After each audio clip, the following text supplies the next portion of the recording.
Article 370 का समर्थन करने वाला वो हर व्यक्ति आज लद्दाख की तरफ निहार रहा है, लद्दाख से आने वाली खबरों की तरफ निहार रहा है। दोस्तों नहीं भी निहार रहा है तो कोई बात नहीं है, उनको निहारना पड़ेगा, उनको देखना पड़ेगा, क्योंकि वहां से जो तस्वीरें सामने आ रही है वो आम तस्वीरें तो नहीं है। दोस्तों लद्दाख पे लाखों की तादाद में अगर लोग सड़कों पर उतर आए, वो भी कड़ाके की ठंड में, ये कहते हुए कि हमें पूर्ण राज्य का दर्जा चाहिए, ये कितनी गंभीर बात है इसको आप समझ रहे हैं। और इतनी गंभीर खबर अभी तक बड़े बड़े मीडिया चैनल्स की खबरों से, बुलेटिन से, प्राइम टाइम शो से गायब है। पूरा मामला क्या है बताऊंगी आपको इस खबर में। दोस्तों आखिर तक बने। नमस्कार, मेरा नाम है जयंती झा और आप देख रहे हैं दी कंटाप। दोस्तों लद्दाख, जी हाँ, खूबसूरत जगह, हमारे देश की वो खूबसूरत जगह जहां हर कोई जाने के लिए बेताब रहता है हमेशा से। लेकिन वहां की जनता क्या वहां से जाने के लिए बेताब है या फिर अपने राज्य को दोबारा पाने के लिए बेताब है? देखिए, आर्टिकल 370 जब हटाया गया था दोस्तों, खत्म किया गया था, तो उसकी वजह से जम्मू कश्मीर का जो राज्य का दर्जा था वो भी एक तरीके से आप कहें तो समाप्त हो गया था।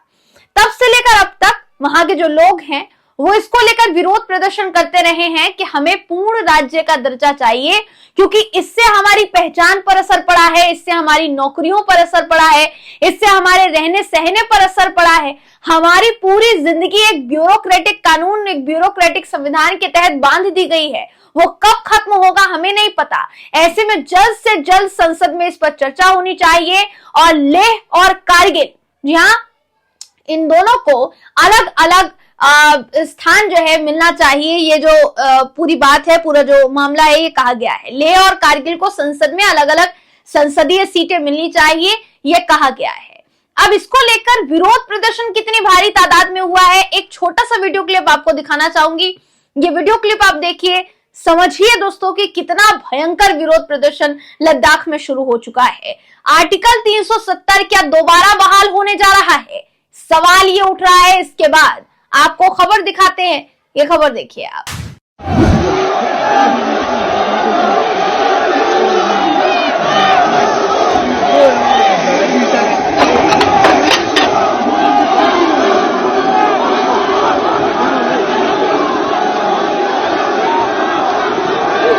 जैसा आपने वीडियो में देखा, वीडियो में आप साफ सुथरे तौर पर देख पा रहे होंगे कि कितनी भारी तादाद में लोग वहां मौजूद थे। लोगों ने विरोध प्रदर्शन करते हुए अपनी बात तो रखी ही, नारेबाजी करते हुए अपनी बात तो रखी ही।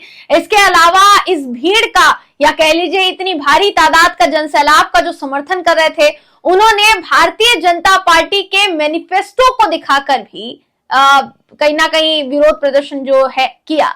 यानी उन्होंने कहा था कि भाजपा ने, अगर आप ध्यान से गौर से अगर इसको देखा जाए तो भारतीय जनता पार्टी ने वादे तो हमसे बहुत किए, लेकिन असल में हमारे साथ हुआ क्या? हमें पूरे देश से अलग थलग कर दिया गया। ये कहीं ना कहीं दिखाया जा रहा है। दोस्तों ये जो खबर है कहती है कि लद्दाख को पूर्ण राज्य का दर्जा और संवैधानिक सुरक्षा दिए जाने की मांग को लेकर 4 फरवरी को भी प्रदर्शन जारी था और अभी 3 फरवरी को भी प्रदर्शन जारी था और 4 फरवरी को भी प्रदर्शन जो है जारी है। लेह में कड़कड़ाती ठंड पड़ रही है, बावजूद इसके हजारों की तादाद में लोग, जितनी संख्या दिख रही है दोस्तों, ये वो हजार भी नहीं थे, लाखों लोग होंगे जो कि नजर आ रहे हैं सड़कों पर निकलते हुए। वो जुलूस निकाल रहे थे, वो प्रदर्शन कर रहे थे, जो कि सबके सब निकले थे। इससे पहले 3 फरवरी को भी लद्दाख में बंद का ऐलान किया गया था। लद्दाख बंद बुलाया गया था और प्रदर्शन का नेतृत्व जो कर रहे थे लेह एपेक्स बॉडी और कारगिल डेमोक्रेटिक अलायंस जो है, ये 2 अलायंस जो है ये कर रहे हैं। इनकी मांग है लद्दाख को पूर्ण राज्य का दर्जा मिले और संविधान के 6ठे शेड्यूल को लागू किया जाए। साथ ही लेह और कारगिल को संसद में अलग अलग सीटें दी जाए। सामाजिक कार्यकर्ता मैग्सेसे पुरस्कार से सम्मानित सोनम वांगचुक, जी हाँ वांगचुक, माफ कीजिएगा, सोनम वांगचुक जो है, उन्होंने भी इसका विरोध प्रदर्शन किया। वांगचुक जो है दोस्तों, आपको याद होगा नाम, अगर आपने 3 इडियट मूवी देखी है तो आमिर खान ने वांगचुक का, फुनसुक वांगडू एक वो होता है, नाम होता है उस फिल्म में, उसका किरदार निभाया है। असल में वो इन्हीं का किरदार था जो कि आमिर खान ने अपनी फिल्म में निभाया है। अगर इनकी बात करेंगे तो इनको मैग्सेसे अवार्ड मिल चुका है, बहुत बड़ा अवार्ड मिल चुका है। इसी के साथ साथ सामाजिक कार्यकर्ता है और जाहिर सी बात है देखिए बहुत सारी चीजों पर अपना ध्यान देते हैं और इस पूरे मामले को लेकर भी इन्होंने आवाज उठाई है। कई संगठनों के साथ मिलकर इन्होंने भी इस विरोध प्रदर्शन का समर्थन किया है और कहा है कि भाई लद्दाख को पूर्ण राज्य का दर्जा मिलना चाहिए। ये जो खबर है कहती है कि सरकार ने लेह कारगिल के संगठनों से दूसरे राउंड की बातचीत का ऐलान किया था, बावजूद इसके बंद जो है वो जारी रहा। यानी लद्दाख में कई दुकानें बंद का ऐलान किया गया है, दुकानों के साथ साथ काम बंद करने का ऐलान किया गया है कि जब तक हमें पूर्ण राज्य का दर्जा जो है नहीं मिल जाता है तब तक हम सब कुछ बंद करके रहेंगे।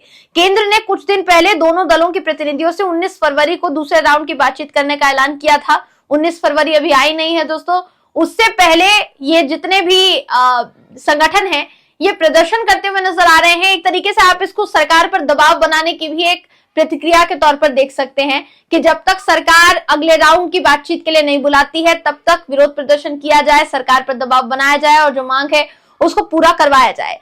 देखिए इन दोनों संगठनों ने लद्दाख जो है शटडाउन रखा। लद्दाख के लोगों की मांगों पर विचार करने के लिए केंद्र ने पहले ही गृह राज्य मंत्री नित्यानंद राय की अगुवाई में एक हाई पावर कमेटी का गठन किया था। लद्दाख के लोगों का कहना है कि कभी ना खत्म होने वाले ब्यूरोक्रेटिक रूल के तहत नहीं रह सकते।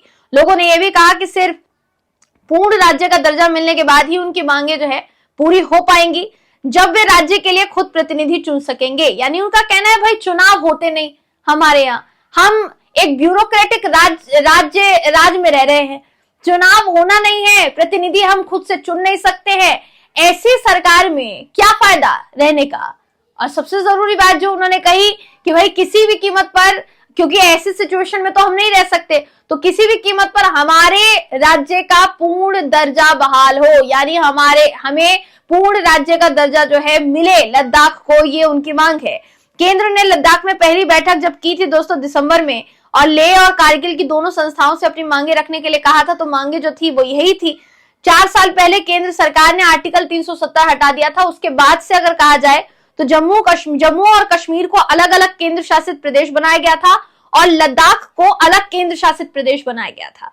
इसके 2 साल के अंदर ही लेह और कारगिल के लोगों को राजनीतिक तौर पर बेदखल जैसा महसूस होने लगा कि भाई हमें तो बेदखल कर दिया गया है। क्योंकि जाहिर सी बात है दोस्तों, हमारे देश में अगर कोई ऐसी जगह जहां पर देश के लोकतांत्रिक होने के बावजूद भी चुनाव नहीं हो रहे हैं और इतने समय से चुनाव टाले जा रहे हैं, उनको अपना प्रतिनिधि चुनने का कोई अधिकार उनके पास नहीं रह गया है, तो जाहिर सी बात है उनको बेदखल जैसा महसूस होगा और उनको वही महसूस हो रहा था। जिसके बाद 2 सालों में लोगों ने कई बार विरोध प्रदर्शन करके पूर्ण राज्य का दर्जा और संवैधानिक सुरक्षा मांगी, जिससे उनकी जमीन, नौकरियां, अलग पहचान बनी रहे। आर्टिकल 370 जब तक था तब तक उनके पास ये पूरी सुविधाएं थी, लेकिन जब आर्टिकल 370 को समाप्त कर दिया गया दोस्तों, तो ये जो सुविधाएं हैं ये कहीं ना कहीं उनसे छिन गई और इसीलिए लद्दाख के लोग इस वक्त सड़कों पर उतरे हुए हैं। कई जगह आपको एक खबर मिलेगी देखने के लिए, मगर आपको हो सकता है कि बहुत संक्षेप में किसी ने ना बताया हो कि आखिर लद्दाख के लोगों में इतना गुस्सा क्यों उमड़ पड़ा है। उनके गुस्से की वजह यही है दोस्तों, जो दर्जा उनसे छीना गया है वो दर्जा वो वापस चाहते हैं। क्या इसमें कुछ गलत है? अपनी राय कमेंट करके जरूर बताइएगा। अगर आपको ये वीडियो पसंद आया हो तो वीडियो को लाइक कीजिए, शेयर कीजिए, चैनल को सब्सक्राइब करना बिल्कुल भी ना भूलें। फिर मुलाकात होगी आपसे अगली वीडियो में, तब तक के लिए नमस्कार।